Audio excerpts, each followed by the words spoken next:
Hi everybody, Professor Snart. Just checking in, probably one of the last times that you'll have to put up with the lo-fi video announcement here. So we're right towards the end of our course. So as far as due dates go, we've finished Unit 9, Tuesday, June 22nd, so that was yesterday, it's Wednesday right now. As I'm recording this, another rainy day, unfortunately, but so Unit 10 is all that's left for us, which is the final essay. It's due Friday, June 25th, so just a couple of days away. So I wanted to just walk you through a couple of things for this final unit. I know many of you have probably started this essay already, and obviously, and I've actually mentioned this before, what we're trying to do is kind of synthesize some of the big ideas with some of the specific texts that we've been looking at for this final essay. So again, and I'm just reading from the unit here, what you are looking to do is, if you click into the syllabus link, you'll see the course objectives. There's just two, and they're very broad. Give students exposure to writers of cultures and time periods other than their own, pretty obvious, kind of the comparative lit or multicultural aspect. And then two, to analyze some masterpieces of literature to determine how and why those works transcend their particular place and time. So kind of trying to draw out some of the more, I hate to use the term universal because it's a little too encompassing, but some of the themes that emerge, again, comparatively throughout both historical, time periods, but also geographically different areas. So thinking in very broad terms. So the final essay is asking you to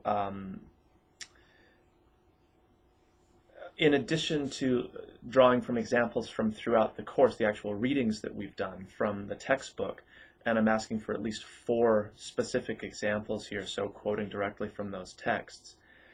I'm looking for reference to the 2 course objectives, those overarching ideas that I just mentioned, as well as some ideas that are drawn from the supplementary readings that, in fact, I had you do at the very start of the course. They're in the readings link here. They're liberal education, masterpieces, nature of the humanities, and reading literature. In fact, you'll find a number of different ideas, kind of overarching or general ideas throughout those. So pulling out the big ideas is really not that difficult. And obviously the syllabus, the course objectives are fairly broad, so really you can do a lot with those. So ultimately what I'm looking for then in this final essay is a couple of things. Your ability to synthesize or to really pull out some of the bigger ideas from the supplementary readings essays, and of course to incorporate the course objectives into what you're writing, to connect those then to at least 4 examples of different texts that we've read. And I've mentioned before, I'm looking for examples drawn kind of from the breadth of our course, not just a very narrow selection that you're making.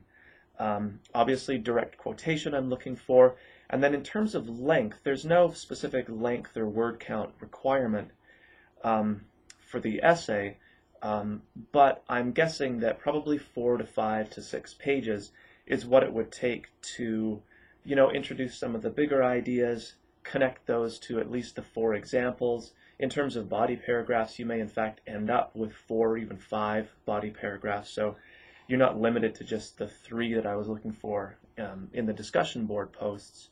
And obviously you want to err on the side of sort of being complete in terms of really connecting the big ideas, exploring the examples, providing the quotations, and all that kind of stuff.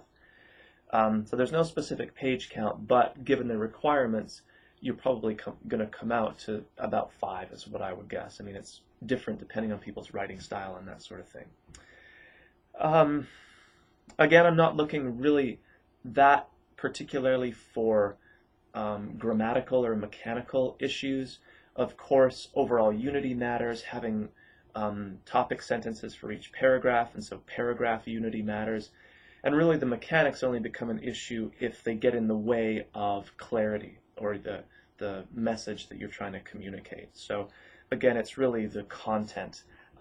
And ultimately, you think of this as a kind of test. It's my way of assessing whether you have been able to see the big picture in terms of some of the big ideas, And then, of course, if you've paid attention to the readings throughout the course to a degree where you can, use them in this kind of synthesized essay where you're bringing a bunch of different things together smoothly. You don't want it to just be really choppy and kind of all over the place. Or I guess the other risk is to have it feel like an essay that's really made up of a few separate little discussions. So you do want that sense of overall kind of unity going on.